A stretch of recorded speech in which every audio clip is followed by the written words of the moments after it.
মাত্র 30 দিনে 50,000 টাকা সেল চ্যালেঞ্জের আজকে হচ্ছে ডে 12। গাইস, আজকে আমাদের একটা স্ট্রিপ লাইট এবং জেটি প্লাসের যে নিক ব্যান্ড আছে ওইটা অর্ডার ছিল।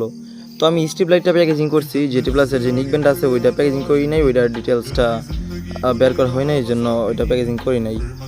ইনশাল্লাহ রাত্রে বা সকালে করে ফেলবো। আর গাইস, একটা দুঃখের বিষয় হইতেছে আজকে সারাদিনে কারেন্টটা অনেকবার আপ ডাউন করছে, যেটা অনেক বিরক্তকর একটা বিষয়। তারপর হইতেছে যে আজকে ওয়াইফাই নেট একদম হেভি লেভেলে ডিস্টার্ব করতেছে, যেটা দুপুর থেকে একেবারে নাই। এখন তো রাত প্রায় 8টা বাজে, এখন ওয়াইফাই নেট নাই, প্লাস ফোনে এমবি নাই। তো আমি আবার আমার ফোনে ফ্রি মেসেঞ্জারটা অন রাখছি, যার কারণে আমাকে পেজে যারা নক দিছে তাদের সাথে, শুধুমাত্র মেসেঞ্জারে যারা নক দিছে তাদের সাথে কথা বলতে পারছি। আর যারা হোয়াটসঅ্যাপে বা ইমোতে নক দিছে বা টিকটকে নক দিছে ওদের সাথে কথা বলতে পারি না এখনও।